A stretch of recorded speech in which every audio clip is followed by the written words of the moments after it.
El día de hoy revisaremos el tema que tiene que ver con un exceso de hormonas tiroideas conocido como hipertiroidismo. Este se va a referir específicamente al aumento en la síntesis y secreción de hormonas por parte de la glándula tiroidea. Los términos de tirotoxicosis e hipertiroidismo se utilizan indistintamente para aludir a las manifestaciones fisiológicas clásicas o sutiles provocadas por cantidades excesivas de hormonas tiroideas que son el rasgo distintivo de esta alteración. Si hay diferencias en los términos, los cuales, bueno, para tirotoxicosis se va a referir a un estado clínico que resulta de una acción inapropiadamente alta de la hormona tiroidea en los tejidos. Y el hipertiroidismo es una forma de tirotoxicosis debido a una síntesis y secreción inapropiadamente alta de hormona tiroidea por la tiroides. La prevalencia de estas es de 1.2%, teniendo la cual 0.5% va a tener manifestaciones clínicas y 0.7% es subclínica. Las causas más frecuentes que vamos a revisar son enfermedad de Graves, el bocio multinodular tóxico y el adenoma tóxico. También es muy importante mencionar que en relación al hipotiroidismo este es menos frecuente en comparación al hipotiroidismo. Un indicio de la causa de tirotoxicosis es la duración de los síntomas. Los pacientes con hipertiroidismo suelen tener manifestaciones meses antes de la presentación, pero estos incrementos se dan poco a poco de semana a semana de las hormonas tiroideas, por lo tanto las manifestaciones son escasas. Los efectos de este trastorno pueden ser importantes, aun pasando desapercibidos para el paciente. En algunos pacientes van a atribuir estos síntomas debidos a otra causa, desde cansancio, mayor actividad laboral, el cambio de clima, el hecho de realizar ejercicio. Entonces, es algo que debemos de considerar. En ocasiones, los pacientes que cursan con una tiroiditis van a tener un comienzo de los síntomas con mayor o menor precisión. Y vamos a ver un ejemplo claro es la tiroides Hashimoto. Esto va a ser aproximadamente en un plazo de un mes desde que solicitaron la atención médica y entonces tenemos que buscar estos datos para prever los efectos de la liberación del aporte de hormona tiroidea equivalente a 30 a 60 días a la circulación en un plazo de entre pocos días y algunas semanas. Entonces, esto para documentar si esta causa de hipertiroidismo se debió a una tiroiditis. La tiroides va a estar excesivamente estimulada por factores tróficos y vamos a ver que aquí se va a producir una activación constitutiva de la síntesis y secreción de la hormona tiroidea que conduce a la liberación autónoma del exceso de hormona tiroidea. Las reservas tiroideas de hormona preformada se van a liberar pasivamente en cantidades excesivas debido a una lesión autoinmune infecciosa, química o mecánica, y también a la exposición a fuentes extratiroideas de hormona tiroidea que puedan ser endógenas como es el estroma de ovario, cáncer de tiroides diferenciado o exógena a tirotoxicosis facticia. Las características de los signos y síntomas de la tirotoxicosis es que estas son fácilmente identificables en pacientes jóvenes en comparación a pacientes geriátricos. Otra causa de tirotoxicosis es ocasionado por el hipertiroidismo endógeno, principalmente por la enfermedad de Graves o tiroides nodular. La enfermedad de Graves es un trastorno autoinmune en el que los anticuerpos del receptor de tirotropina van a estimular al receptor de TSH, aumentando la producción y la liberación de hormona tiroidea. También vamos a ver que hay mutaciones en la línea germinal, en el gen que codifica el receptor de TSH, y esto también nos puede condicionar hipertiroidismo no autoinmune esporádico familiar asociado a un aumento difuso de la glándula tiroidea. También tenemos al bocio nodular tóxico, que es menos común que la enfermedad de Graves, pero que su prevalencia va a incrementar con la edad y en presencia de deficiencia de yodo en la dieta. Por lo tanto, el bocio nodular tóxico en realidad puede ser más común que la enfermedad de Graves en pacientes mayores, sobre todo tomando en cuenta las regiones con deficiencia de yodo. Las causas menos frecuentes de tirotoxicosis son la tiroiditis indolora y la sudaguda, que van a ocasionar una inflamación del tejido tiroideo con liberación de hormona preformada a la circulación. La tiroiditis indolora puede ocurrir durante el tratamiento con algunos fármacos como son el litio, las citocinas, el interferón alfa o inhibidores de la tirosinquinasa, y también se puede llegar a presentar en el periodo posparto, denominada tiroiditis posparto. También podemos tener tiroiditis destructiva indolora que ocurre en algunos pacientes tratados con amiodarona. Las consecuencias clínicas de la tirotoxicosis va a ser a nivel celular, esto mediada por la hormona metabólicamente activa, que es la T3, la cual se va a unir a sus receptores específicos, que como ya saben va a regular la expresión de muchos genes. Y entonces vamos a ver que tiene acciones genómicas y no genómicas que van a incluir la regulación de numerosas funciones fisiológicas importantes. Entonces vamos a ver que pues estas acciones que ejercen estas hormonas tiroideas pues van a tener repercusión en aumentar la termogénesis tisular, la tasa metabólica basal, va a reducir los niveles de colesterol sérico, la resistencia vascular sistémica, entre otras manifestaciones. Por lo tanto, debemos de evaluar a nuestros pacientes, así como lo hicimos con el hipotiroidismo, y tratar inicialmente esta patología que si se complica nos puede llevar a tormenta tiroidea y ocasionarnos la muerte. Entonces tenemos que evaluar las manifestaciones tirotóxicas, pero también, sobre todo, en aquellos pacientes que presenten complicaciones cardiovasculares o neuromusculares. Y debemos solicitar estudios para la medición de TSH, la cual va a tener una mayor sensibilidad y especificidad de cualquier análisis de sangre para la evaluación de la sospecha de la tirotoxicosis.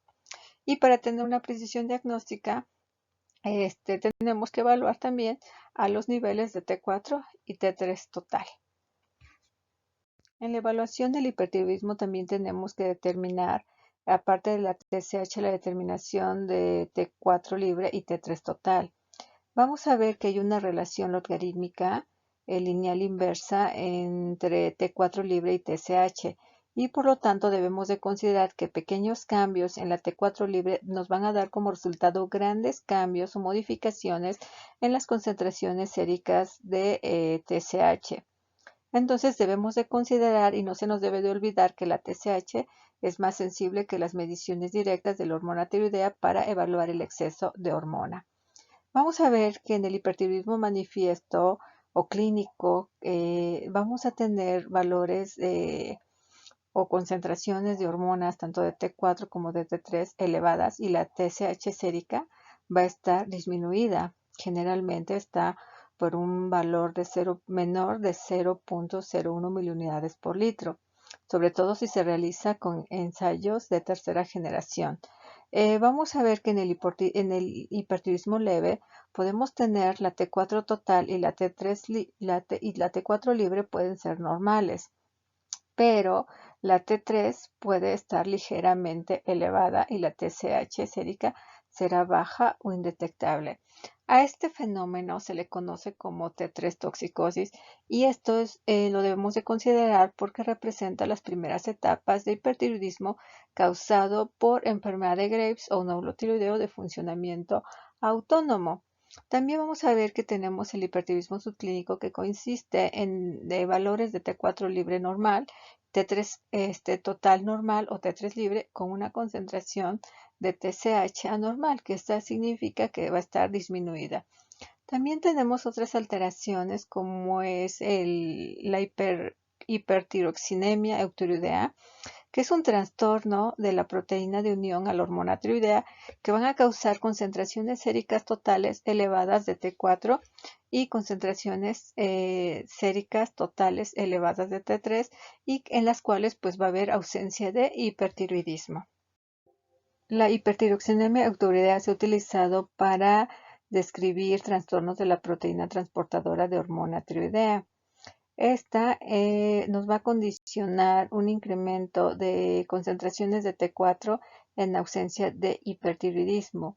Vamos a ver que hay diferentes condiciones que vamos a mencionar de forma muy rápida, y entre ellas incluyen, bueno, la elevación de la globulina fijadora de T4, y esta puede ser debida a un rasgo hereditario ligado al cromosoma X, o también puede ser adquirida como resultado del embarazo o la administración de estrógenos, también en algunas patologías como son la hepatitis, la porfiria aguda intermitente, o algunos tratamientos con perfenacina, narcóticos o el 5-fluoruracilo.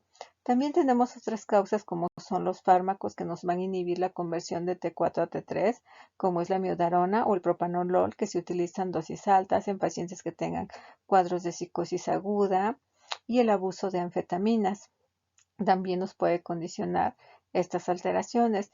También los anticuerpos heterófilos pueden causar valores altos de TSH, los cuales son falsos y se debe descartar repitiendo estos, realizando una segunda prueba de TSH. También la ingestión de altas dosis de biotina nos va a producir falsos negativos en los ensayos que utilizan una técnica de separación de streptamina-biotina. Y entonces pues tenemos que corroborar para estar seguros de que no está sucediendo estas alteraciones. Los pacientes que toman biotina a dosis altas o suplementos que contienen la misma, que tienen T4 elevadas y TSH suprimida, deben dejar de tomarla y repetir las mediciones al menos 2 días después. ¿Esto por qué? Porque va a ocasionar alteraciones dependiendo de la técnica que se utilice. Por ejemplo, en los ensayos inmunométricos que se utilizan para medir la TSH, el exceso de biotina va a desplazar los anticuerpos biotinilados y va a producir resultados falsamente bajos.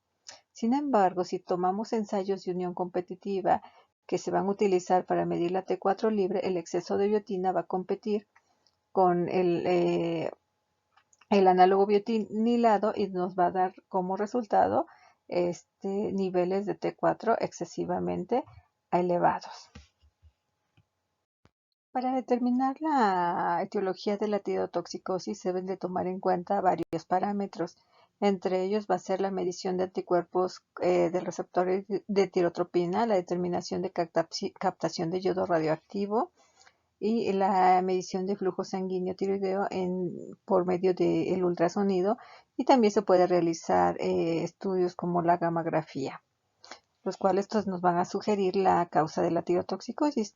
Sin embargo, vamos a ver que la parte clínica es muy importante para poder hacer el diagnóstico de la causa más frecuente, que es la enfermedad de Graves. Por lo tanto, en un paciente con tiroides agrandada asimétricamente, inicio reciente de orbitopatía e hipertiroidismo moderado a severo, es probable que el diagnóstico sea enfermedad de Graves. En un paciente tirotóxico con tiroides no nodular y sin orbitopatía, puede utilizar la medición de anticuerpos de los receptores de tirotropina o la captación de yodo radioactivo para distinguir la enfermedad de Graves de otras etiologías. Se debe determinar la etiología de la tirotoxicosis. Ya mencionamos algunos puntos, entre ellos incluía la medición de los anticuerpos de receptores de tirotropina, la determinación de la captación de yodo radioactivo. Esta captación de yodo nos va a medir el porcentaje de yodo radioactivo administrado que se va a concentrar en el tejido tiroideo después de un periodo de 24 horas. También se puede utilizar la absorción de tecnesio que queda atrapado en la tiroides, y esta captación se va a medir después de un intervalo de aproximadamente 20 minutos. Estas mediciones de la captación se van a utilizar cuando exista duda en el diagnóstico. Y vamos a ver que en algunas patologías la captación de yodo radioactivo va a ser mínima o cercana a cero en pacientes que tengan tiroiditis indolora, también tiroiditis postparto o subaguda, ingestión facticia de hormona tiroidea o reciente ingesta excesiva de yodo. Otra de las determinaciones que vamos a utilizar va a ser la determinación de hormonas tiroideas. Por lo tanto, también vamos a medir o a buscar la relación de T3 total a T4, la cual va a ser útil para evaluar la etiología de la tirotoxicosis cuando la escintigrafía pues esté contraindicada, sobre todo en el caso de las mujeres embarazadas o en la lactancia. La glándula que está hiperactiva va a producir más T3 que T4. La T3 se elevará por encima del límite superior de T4 normal en la tirotoxicosis causada por hipotiroidismo. La T4 se va a elevar más de T3 en tirotoxicosis causadas por tiroiditis, y esta va a ser una relación mayor de 20 en la enfermedad de Graves y bocio multinodular tóxico. Por lo tanto, sí es de utilidad determinar la relación que existe entre T4 y T3 y verificar si esta es mayor de 20, debemos de sospechar de enfermedad de Graves y bocio multinodular. Si es menor de 20 esta relación, vamos a sospechar de tiroiditis indolora o posparto y esto también se puede observar una relación alta de T4 a T3 en la tirotoxicosis facticia. Debemos de tomar en cuenta que hay pacientes que toman levotiroxina exógena. Entonces, para poder hacer el diagnóstico, podemos hacer una captación de yodo radioactivo, la cual el reporte va a ser de una absorción casi nula y la relación de T3 a T4 va a ser menor de 20. Las causas de hipertiroidismo son las siguientes, siendo la más frecuente la enfermedad de Graves, el adenoma tiroideo bocio multinodular tóxico, enfermedad trofoblástica, adenomas pituitarios, productores de TSH, resistencia a la hormona tiroidea, tirotoxicosis asociada a una toma de yodo radioactivo casi ausente sobre el cuello, la tiroiditis indolora que es silenciosa, tiroiditis inducida por amiodarona, la subaguda, granulomatosa de Carvine, tiroiditis de la palpación, tiroiditis iatrogénica, ingestión facticia de hormona tiroidea, el estroma ovario, tiroiditis aguda, metástasis extensas del cáncer folicular, que hablaremos de forma un poquito más amplia en las siguientes diapositivas. Las principales causas de hipertiroidismo primario son enfermedad de Graves, bocio tóxico multinodular, adenoma tóxico, metástasis funcionales, mutación activadora de la proteína G, estroma ovárico y exceso de yodo. En el hipertiroidismo secundario son el adenoma secretor de TSH, síndrome de resistencia a hormonas tiroideas, tumor secretor de gonadotrofina coriónica y tirotoxicosis gestacional. Las tirotoxicosis sin hipertiroidismo incluyen tiroiditis subaguda, tiroiditis silente, destrucción glandular, como es el uso de amiodarona, las radiaciones, infartos y adenomas, y la tiroiditis facticia, que consiste en la ingesta de hormona tiroidea exógena. La enfermedad de Graves es la causa más común de hipertiroidismo y es de patogenia autoinmune y se va a distinguir clínicamente de otras formas de hipertiroidismo por la presencia de bocio, el cual es difuso, oftalmopatía y ocasionalmente mixedema pretibial. La enfermedad de Graves es un desorden autoinmune caracterizado por la producción de inmunoglobulinas de tipo IgG que estimula el receptor de la hormona que estimula la tiroides. Estas inmunoglobulinas también están dirigidas contra otros tejidos, sobre todo en los tejidos blandos de la órbita, lo que produce edema e inflamación con proptosis, edema periorbitario y oftalmoplegia.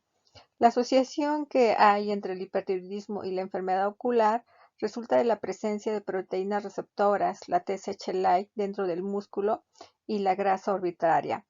Otros signos que tenemos como consecuencia del proceso autoinmunitario extratiroideos son el mixedema pretibial y la acropaquia. Los desencadenantes ambientales propuestos en el desarrollo de la enfermedad de Graves comprenden el estrés, el consumo de tabaco, infección y exposición al yodo. También el estado posparto, que puede relacionarse con un aumento de la función inmunitaria, también puede desencadenar la enfermedad en mujeres susceptibles desde el punto de vista genético. La enfermedad tiroidea autoinmunitaria se va a caracterizar por la presencia en suero de anticuerpos contra la peroxidasa tiroidea, la tiroglobulina y los receptores de TSH. Los anticuerpos circulantes de la enfermedad de Graves se dirigen contra el receptor de TSH y la mayoría de las veces van a actuar como anticuerpos estimulantes de la tiroides. Estos anticuerpos van a competir por la unión de la TSH a su sitio receptor específico a nivel de la membrana celular y van a activar múltiples vías de señalización, incluida la de la adenilatociclasa. En los pacientes con enfermedad de Graves, la glándula tiroidea se va a caracterizar por un infiltrado linfocítico no homogéneo con ausencia de destrucción folicular que es fácil de detectar, si bien hay áreas de apoptosis que se distinguen mediante distinciones especiales. La oftalmopatía tiroidea u orbitopatía tiroidea es un trastorno inflamatorio de la órbita que constituye la principal manifestación extratiroidea de la enfermedad de Graves. Aunque los conocimientos sobre la patogenia de la orbitopatía son aún limitados, está aceptado que se trata de una enfermedad autoinmunitaria Y entonces vamos a ver que la hipótesis patogénica que actualmente es aceptada establece que el sistema inmunológico va a reconocer uno o varios antígenos comunes al tiroides y a los tejidos orbitarios.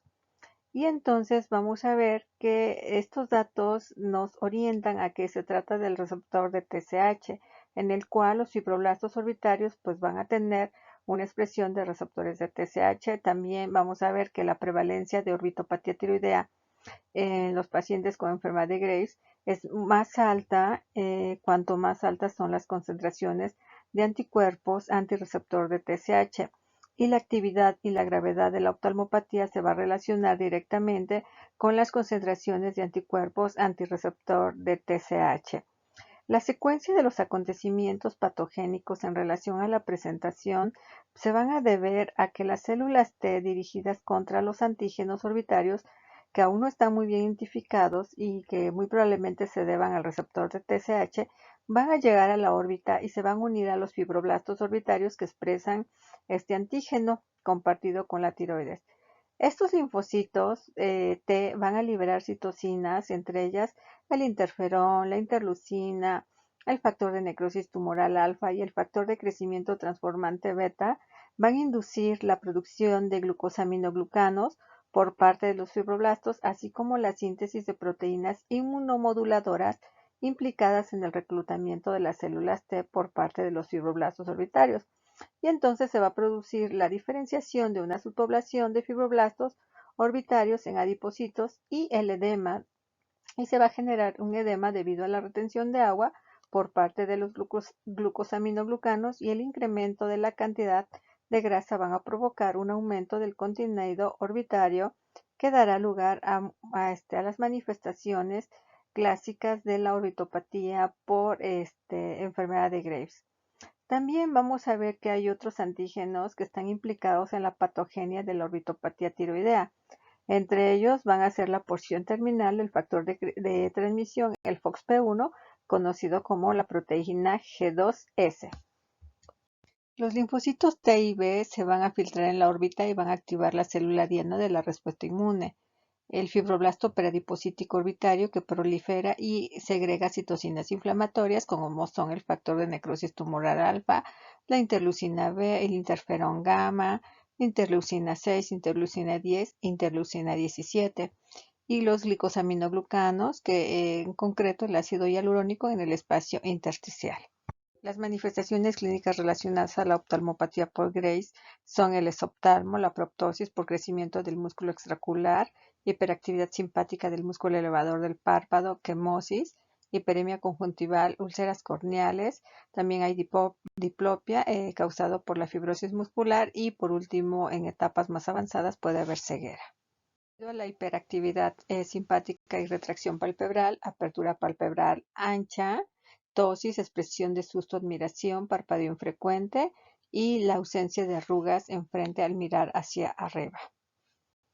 Se presentan también cambios de la órbita en donde puede haber diplopia, que hay incapacidad para mantener los ojos en convergencia, limitación de movimientos oculares, especialmente hacia arriba, visión borrosa por deficiencia en la acomodación, edema del contenido de la órbita y los párpados, quemosis, hiperemia y ulceración corneal, ojos irritados y dolor ocular. La escala de valoración que se utiliza para ver los cambios a nivel de la órbita son los propuestos por la Asociación Americana de Tiroides de la Oftalmopatía. Y este incluye del 0 al 6. En el 0 no hay ni signos ni síntomas. En el 1 hay solo signos, la retracción del párpado, pero no hay síntomas. En el 2 hay compromiso ya de los tejidos blandos, hay un edema periorbitario. En el 3 hay proptosis, este es mayor de 2 milímetros. En el 4 hay compromiso de los músculos extraoculares. En el 5 hay compromiso corneal, y en el sexto ya hay compromiso del nervio óptico con pérdida de la visión.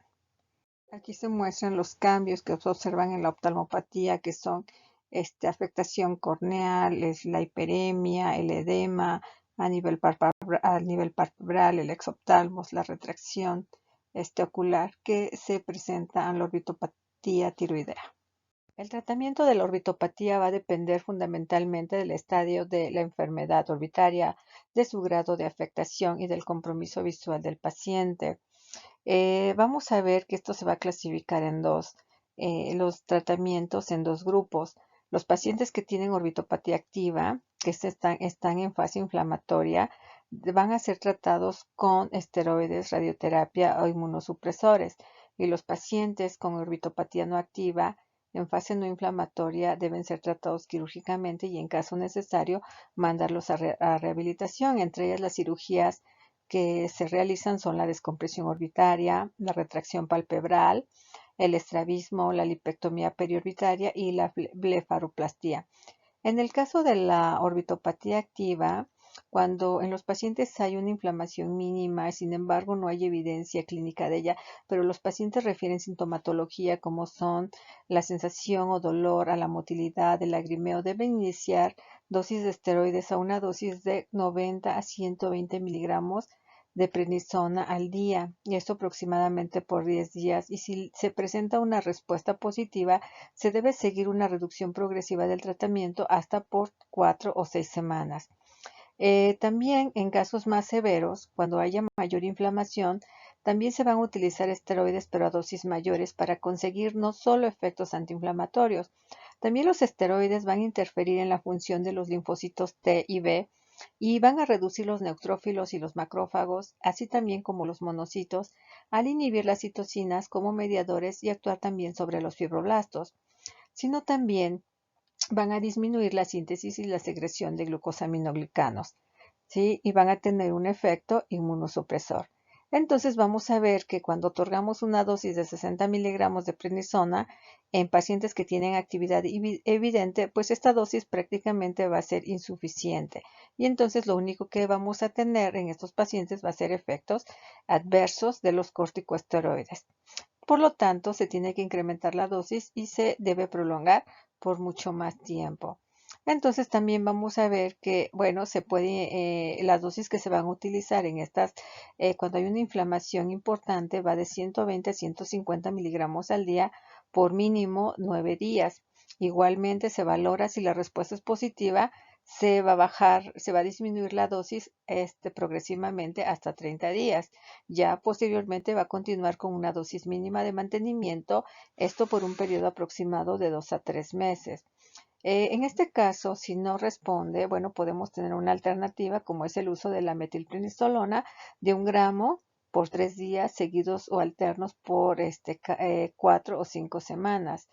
Entonces, aquí pues sí, hay diferentes estudios que sí han mostrado un efecto benéfico con el uso de la metilprednisolona pues, y además de su efecto de supresión de la actividad inflamatoria.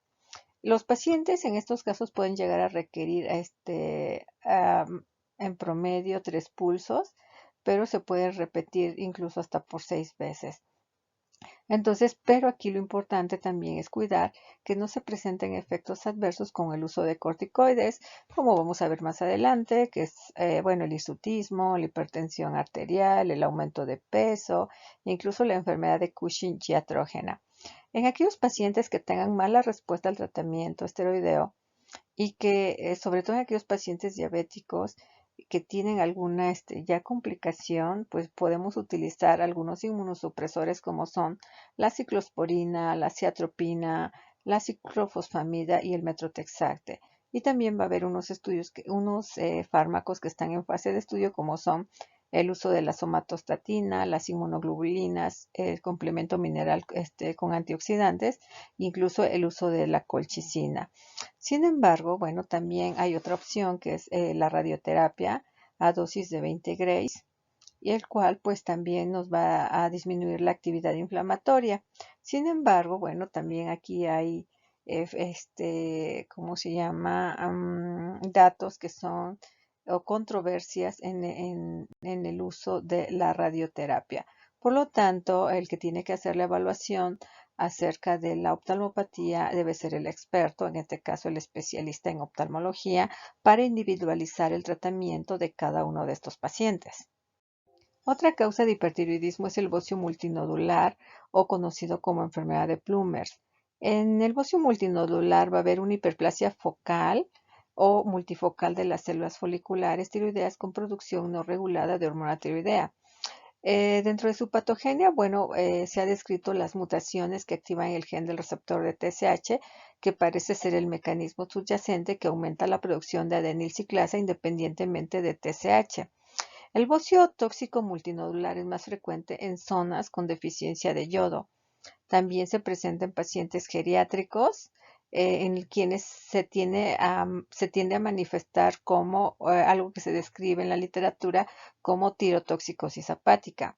La tirotoxicosis hepática se define por la ausencia de síntomas típicos de hipertiroidismo en presencia de síntomas cardíacos nuevos en caso de insuficiencia cardíaca y arritmias, así como cambios cognitivos, hipercalcemia, debilidad y letargo. También se puede llegar a encontrar en ancianos hasta en un 15%. Y en cuanto a sexo, predomina más en las mujeres. El adenoma tóxico es causa frecuente de hipertiroidismo en los pacientes adultos. Se trata de un nódulo tiroideo funcionante y autónomo que produce cantidades suprafisiológicas de hormonas tiroideas, de tanto de T3 como de T4, y esto me va a suprimir la secreción de la hormona tiroestimulante, de la TSH. Clínicamente se va a caracterizar por la aparición de una tumoración en la cara anterior del cuello con o sin síntomas de hipertiroidismo. Histológicamente va a ser un tumor benigno encapsulado de tejido folicular rodeado de tejido normal. Vamos a ver que dentro de su patogenia parece estar implicados factores de diferente índole que consisten en el déficit de yodo, edad, tamaño del nódulo que debe ser mayor de 3 centímetros, va a predominar en las mujeres y va a haber alteraciones genéticas, las mutaciones en el gen del receptor de TSH y con menor frecuencia en el gen, en mutaciones del gen GS-alfa. La tiroides Hashimoto también es causa de hipertiroidismo transitorio, está debido a una infiltración linfocítica crónica. El 90% va a tener anticuerpos contra la peroxidasa tiroidea y solo del 20 al 50% va a tener anticuerpos contra la tiroglobulina. Vamos a ver este término que se conoce como Hashitirotoxicosis o Hashitoxicosis, la cual se debe a la coexistencia con episodios de hipertiroidismo, y esto va a ser debido a que en las etapas iniciales de la tiroides Hashimoto vamos a tener una destrucción o disrupción del folículo, el cual me va a dar una liberación de las hormonas tiroideas, las cuales que están almacenadas, y esto pues nos va a provocar un hipertiroidismo transitorio. Posteriormente, debido a la destrucción de la glándula, pues el folículo ya no va a ser capaz de sintetizar hormona tiroidea, y esto me va a conllevar a largo tiempo la presencia de un hipotiroidismo. Por eso que la causa más frecuente de hipotiroidismo es la tiroides Hashimoto. Pero la tiroides Hashimoto en las etapas iniciales, en la aguda, me va a presentar un periodo de tirotoxicosis. La tiroiditis de Kerbein, o también conocida como tiroides subaguda o tiroiditis granulomatosa, es provocada por una inflamación de la glándula tiroidea secundaria muy probablemente a una infección viral. Es frecuente y constituye la causa más común de tiroides dolorosa. Su sintomatología está relacionada con astenia, adinamia, malestar general, dolor en la zona tiroidea relacionado a una distensión de la cápsula glandular. Los hallazgos a nivel de los laboratorios, sobre todo, vamos a ver que debido a la destrucción del parénquima glandular, vamos a encontrar elevación de la velocidad de sedimentación globular, también aumento de las hormonas tiroideas, tanto de T4 y T3, y un descenso notable de TSH. Y también si realizamos un gamagrama, la captación del yodo va a estar disminuida. El tratamiento es a base de AINES, antiinflamatorios no esteroideos, para detener el proceso. Sin embargo, si tenemos episodios de tirotoxicosis y síntomas intensos, es necesario la administración de corticosteroides orales y betabloqueadores. La evolución de la enfermedad puede ser de varios meses y generalmente no va a presentar recidiva. En relación a la tiroiditis posparto, esta va a ser una disfunción tiroidea transitoria de etiología autoinmune que se va a presentar de forma típica en el primer año tras el parto en mujeres sin enfermedad tiroidea conocida antes del embarazo. Puede causar síntomas de tirotoxicosis, seguida de hipotiroidismo y recuperación posterior de la función tiroidea o como tirotoxicosis o hipotiroidismos aislados. Sin embargo, debemos de considerar que un gran porcentaje de los pacientes que presentan tiroiditis posparto reproducirán esta enfermedad tras los siguientes embarazos y una gran proporción de estas mujeres desarrollará hipotiroidismo permanente durante los 3 o 10 años siguientes de una tiroiditis posparto. Otra causa de hipertiroidismo son las tiroiditis infecciosas, también llamada aguda, infecciosa o supurativa, y esta se va a deber a procesos infecciosos por bacterias, hongos, micobacterias, parásitos. Sin embargo, vamos a considerar que estas infecciones son raras. Si las bacterianas son raras, las por hongos o micóticas son muy raras, y esto se va a deber a que en diferentes estudios se ha mostrado una resistencia natural de la tiroides a las infecciones relacionadas a sus ganglios linfáticos y a la vascularidad arterial, también a la alta concentración en yodo con efecto bacteriostático y a la presencia de fascias que establecen una barrera o separación con las restantes estructuras de cabeza y cuello. La amiodarona es un fármaco antiarrítmico clase 3 que se utiliza en el tratamiento de arritmias ventriculares y supraventriculares. Esta se caracteriza por un alto contenido de yodo y se asocia con disfunción tiroidea en aproximadamente el 20% de los pacientes. Vamos a ver que la molécula de amiodarona va a tener una similitud estructural con las hormonas tiroideas y va a contener dos átomos de yodo, los cuales van a constituir el 40% de su peso. Por lo tanto, una dosis de amiodarona de 200 miligramos equivale a una ingesta de yodo de 20 a 40 veces mayor de la recomendada diariamente para la población general. Además de que es un fármaco liposoluble con una vida media prolongada en promedio de 107 días, lo que permite que sus efectos persistan incluso meses después de suspenderlo. Los efectos adversos de la miodarona sobre la función tiroidea van a ser complejos y pueden ser el resultado del contenido de yodo, un efecto directo del fármaco o una combinación de ambos. Los efectos pueden ser vistos de forma temprana a las pocas semanas después del inicio del tratamiento o meses después de suspenderlo. Entonces vamos a ver que se presenta la tirotoxicosis inducida por amiodarona en una prevalencia del 5 al 10% y es más frecuente en hombres. Este trastorno puede estar relacionado a un incremento de la síntesis de hormona tiroidea. Es el tipo 1, que es más frecuente en zonas deficientes de yodo, o también la tipo 2, que es una tiroiditis destructiva que se presenta en áreas con suficiencia de yodo. Por lo tanto, la tiroiditis inducida por amiodarona se debe sospechar en pacientes que tras el control de una arritmia cardíaca presenta reaparición de la misma o aparición de un cuadro sugerente de angina, usualmente acompañados con signos y síntomas de tirotoxicosis. En esta diapositiva se muestran grupos de fármacos que están asociados a tirotoxicosis, como es la miodarona, que ya describimos, el litio, el interferón alfa, la interleucina 2, medios de contraste, inhibidores de la tirosinquinasa, el uso de yodo radiactivo, y vamos a ver cuáles son los mecanismos por los cuales nos va a inducir esta tiroiditis. El tiempo de aparición después del inicio del fármaco, que puede ser de meses a años, en algunos son meses, en algunos tienen que pasar un año, y en la aplicación de yodo reactivo, pues es de forma temprana, de 1 a las 4 semanas, por la liberación que se va a tener de hormonas tiroideas por su destrucción, y el tratamiento que se va a otorgar en aquellos pacientes que presenten esta tirotoxicosis. El bocio en la enfermedad de Graves es difuso en comparación al de la tiroides Hashimoto, el cual es lobulado, firme y elástico. Y esto se va a deber a las concentraciones de anticuerpos. En el caso de la tiroides Hashimoto, a las concentraciones de los anticuerpos contra la peroxidasa tiroidea y la tiroglobulina.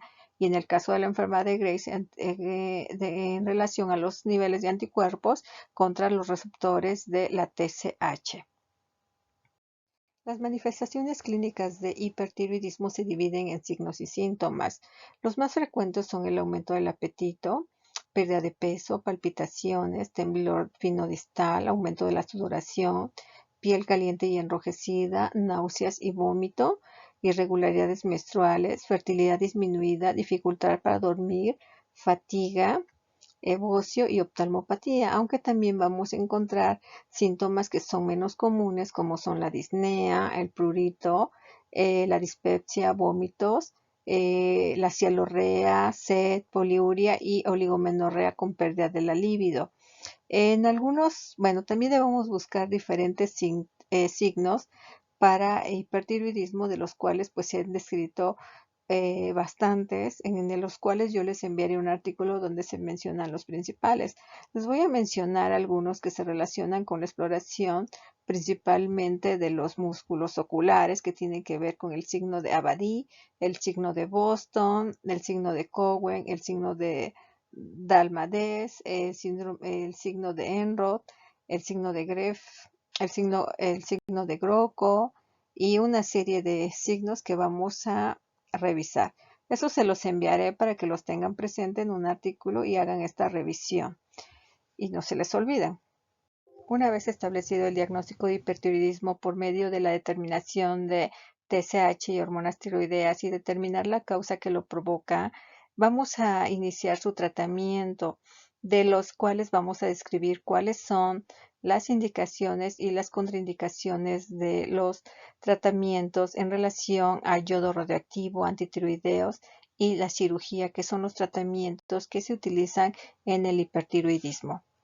El yodo radioactivo es el tratamiento de elección y va a haber situaciones clínicas que van a favorecer su uso. Entre ellas son en las mujeres que planean un embarazo en el futuro, sobre todo en más de 6 meses después de la administración del yodo radioactivo, siempre que los niveles de hormona tiroidea sean normales.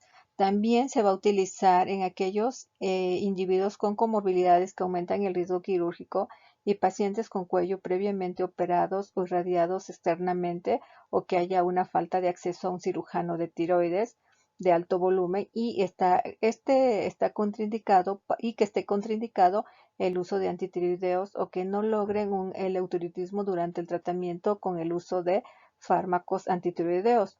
También se está indicado en los pacientes con parálisis hipopotasémica tirotóxica, en insuficiencia cardíaca derecha, en hipertensión pulmonar, en insuficiencia cardíaca congestiva, bueno, que son los que se deben considerar como candidatos para recibir yodo radioactivo.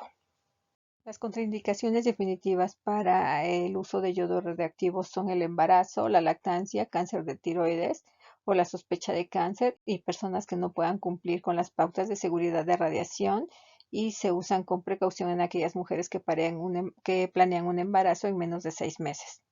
El tratamiento con yodo radioactivo en la enfermedad de Graves nos puede provocar una exacerbación transitoria del hipotiroidismo. Esto debido a que hay una destrucción de la tiroides y va a haber liberación de tiroglobulina, que almacena las hormonas tiroideas.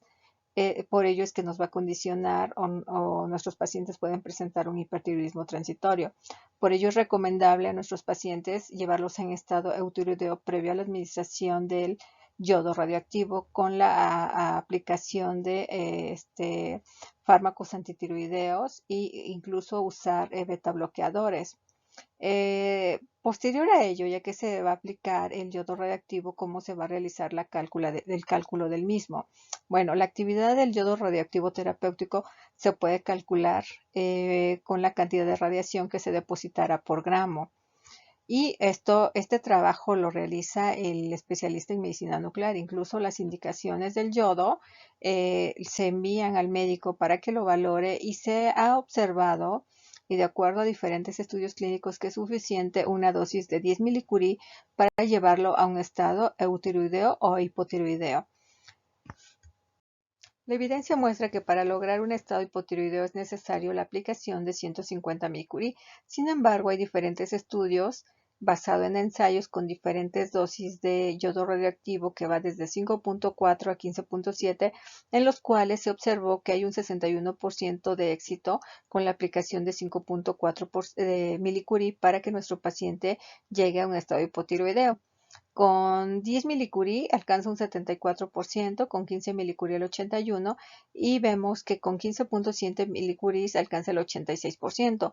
Por lo tanto, van a ver en la práctica clínica que en los pacientes con enfermedad de Graves está recomendado la aplicación de 10 milicurie para lograr este estado hipotiroideo. El seguimiento de los pacientes con enfermedad de Graves que se les aplicó yodo radioactivo debe ser aproximadamente de las 4 a las 8 semanas y esto debe incluir una evaluación de T4 libre, T3 total y TSH. La vigilancia se realizará a intervalos de 4 a 6 semanas durante 6 meses o hasta que el paciente se vuelva hipotiroideo y esté estable con el reemplazo de la hormona tiroidea.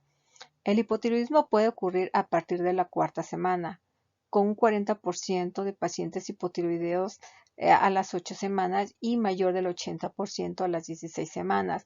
Aquí algo que les mencioné al inicio de la plática es que para evaluar el tratamiento con hormonas tiroideas debemos de tomar en cuenta la T4 libre y la T3 total, la cual debe estar disminuida. En el momento que encontremos estos valores disminuidos, vamos a implementar la dosis de levotiroxina. Si nuestros valores T4 libre están normales y T3 están también normales, no vamos a iniciar el tratamiento con levotiroxina, sino que hasta que estos valores estén disminuidos. Recordemos que la TSH va a estar suprimida durante aproximadamente 6 meses, por lo tanto no lo vamos a tomar como valor de referencia para tratar el hipertiroidismo, ya que en estos pacientes, debido a que pasó durante mucho tiempo suprimida, esta todavía va a permanecer y también debido al efecto de las hormonas tiroideas endógenas, va a permanecer suprimida en un periodo de 4 a 6 meses. Por lo tanto, recalco que los parámetros o los valores que vamos a utilizar para la sustitución de hormona tiroidea van a ser T4 libre y T3 total. Recalcando, los niveles de TSH pueden permanecer suprimidos durante un mes o más después de que se resuelva el hipertiroidismo y los valores que deben de interpretarse con precaución y que deben ser una guía para la administración de la sustitución de hormona tiroidea debe ser T4 libre y T3 total. Los fármacos antitiroideos son conocidos como tionamidas, que van a contener un grupo sulfidrilo y una fracción de tiourea con una estructura heterocíclica. Su principal acción consiste en inhibir la síntesis de hormona tiroidea interfiriendo con la enzima peroxidasa tiroidea, cuya función es la iodinación de los residuos de tirosina para formar tiroglobulina, la cual sabemos que este es un paso importante en la síntesis de tiroxina y triodotironina. ¿En qué pacientes vamos a indicar antitiroideos? Bueno, en aquellos pacientes que tengan una alta probabilidad de remisión, especialmente en mujeres con enfermedad leve, bocios pequeños y anticuerpos contra receptores de TSH negativa o de bajo título, en pacientes embarazadas, los ancianos u otras personas con comorbilidades que aumentan el riesgo quirúrgico o con esperanza de vida limitada, en pacientes con falta de acceso a un cirujano tiroideo de alto volumen y en pacientes con orbitopatía de Graves activa, moderada, severa y pacientes que necesitan un control más rápido de la enfermedad bioquímica. Los fármacos antitiroideos van a producir efectos inmunosupresores que van a estar caracterizados por la disminución de los anticuerpos de los receptores de antitireotropina, disminución de las moléculas 1 de adhesión intracelular, disminución de los receptores de interleucina 2 y 6, inducción de la apoptosis de los linfocitos intratiroideos y disminución de la expresión del antígeno leucocitario humano de la clase 2, así como un aumento de los linfocitos T supresores y disminución de los linfocitos T helper. Estas modificaciones en el sistema inmunitario se deben considerar en una mejoría en la función tiroidea como un efecto beneficioso en el proceso autoinmune de la enfermedad. Entonces, les mencionaba que prácticamente donde va a actuar estos fármacos antitiroideos va a ser interfiriendo con la enzima peroxidasa tiroidea. También vamos a ver que el propietiluracilo va a tener efectos a nivel periférico, inhibiendo la conversión de T4 a T3. Los fármacos antitiroideos pueden llegar a ocasionar efectos adversos, los cuales estos se clasifican como efectos secundarios alérgicos, los cuales pueden ser menores y que son comunes, y eventos alérgicos tóxicos, los cuales son raros pero graves. Y entre ellos tenemos la granulocitosis, la vasculitis y el daño hepático. En relación a la granulocitosis, observamos que los pacientes que utilizan propietiluracilo, independientemente de la dosis, parece tener mayores probabilidades de causar agranulocitosis en comparación con dosis bajas de metimazol. En relación a la hepatotoxicidad, también es uno de los efectos adversos que se pueden llegar a presentar. Pero aquí, en relación del propietiluracilo y el metimazol, el propietiluracilo puede causar necrosis hepática fulminante que puede ser fatal. También se ha observado, aparte de estos efectos hepáticos y hematológicos, aquellos que están asociados a vasculitis de pequeños vasos con anticuerpos positivos anticitoplasma de neutrófilos, así como en pacientes con lupus eritematoso sistémico y inducido por fármacos. Entonces, el riesgo parece aumentar con la duración de la terapia, a diferencia de otros efectos adversos que ocasionan estos antitiroideos y que generalmente ocurren al principio del tratamiento. Entonces, en estos pacientes debemos de llevar un seguimiento y tomar pruebas de funcionamiento hepático, una citometría hemática, para descartar estos posibles efectos adversos. Si el paciente llega a presentar estos efectos adversos, se debe suspender el tratamiento de forma inmediata. ¿En qué pacientes se va a indicar la cirugía? Bueno, en aquellos pacientes que no acepten la aplicación de fármacos antitiroideos y la aplicación de yodo reactivo. Las indicaciones de la cirugía van a ser en pacientes que deseen embarazarse en menos de 6 meses, en aquellos pacientes que tengan compresión sintomática o boceos grandes, mayor o igual a 80 gramos, que haya una absorción relativamente baja de yodo radioactivo, en los que se sospecha malignidad o esta está documentada en nódulos tiroideos grandes, sobre todo mayores de 4 centímetros, sobre todo si se reportan hipofuncionales. En el hiperparatiroidismo coexistente que requiera cirugía y en donde encontremos niveles de anticuerpos contrarreceptores de tirotropina que sean particularmente altos, porque sabemos que esos pacientes no van a responder a los antitiroideos, y pacientes con orbitopatía de Graves activo de moderado a severo.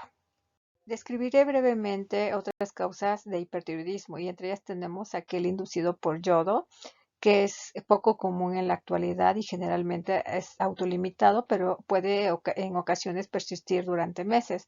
Los individuos que son más susceptibles son los pacientes ancianos con bocios nodulares que funcionan de manera autónoma.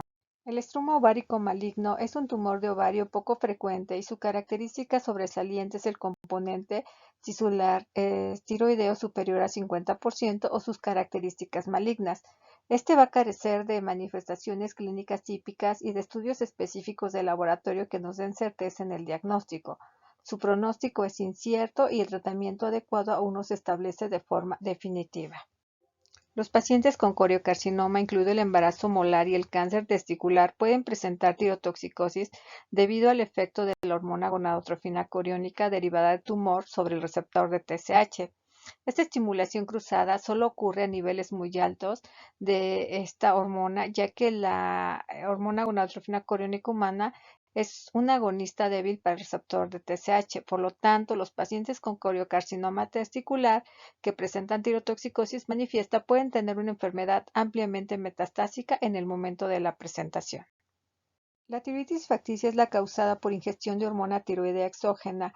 Esto generalmente en pacientes con trastornos psiquiátricos. El diagnóstico puede ser difícil y se debe sospechar con concentraciones de tiroxina elevadas, la tiroglobulina baja o suprimida, ioduria y normal, y la gammagrafía con captación de yodo 131 baja.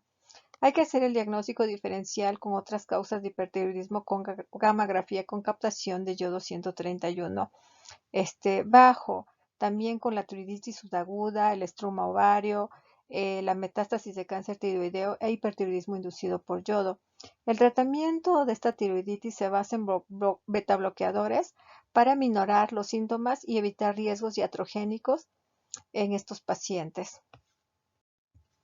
La ecografía de tiroides puede ser de utilidad porque la tiroides tiene una ecotextura heterogénea y es de tamaño normal o ligeramente aumentada de tamaño en la tiroiditis indolora, mientras que es pequeña con una ecotextura normal en una persona que está ingiriendo hormona tiroidea.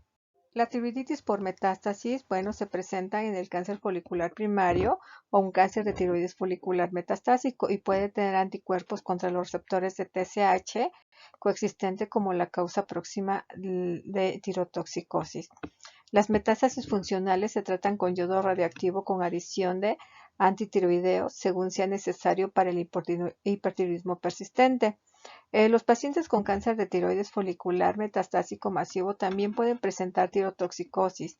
Esto debido al aumento de la conversión de T4 a T3 por el tumor que expresa actividades de iodinasa de tipo 1 y de tipo 2. En esta diapositiva se muestra un resumen de las enfermedades que nos producen tirotoxicosis, las manifestaciones clínicas, cómo se comportan las pruebas de función tiroidea, que la mayoría de ellos vamos a tener niveles elevados de T4 y T3 y así también la captación de yodo radioactivo. Con esto terminamos el tema de hipertiroidismo y nos falta revisar en la sesión de dudas y que terminen ustedes de leer las guías americanas para el manejo de la tiroides. El hipertiroidismo van a ver que hay datos muy importantes que revisamos aquí y que ustedes van a volver a repasar para poder entender el tratamiento, las principales indicaciones y contraindicaciones de cada uno de ellos tanto en el hipotiroidismo como en el hipertiroidismo. Hay otros aspectos que no les mencioné en relación al tratamiento del hipertiroidismo en el paciente pediátrico. En realidad yo no tengo experiencia puesto que yo no veo niños, veo adultos. Sin embargo, sí podemos identificar a los pacientes y referirlos para que reciban un adecuado tratamiento, ya sea con el pediatra o con el endocrinólogo pediatra. Eh, con esto, bueno, nos falta también revisar el tema de la tormenta tiroidea, que es una de las complicaciones agudas por un mal apego o por no recibir un adecuado tratamiento en los pacientes con hipertiroidismo.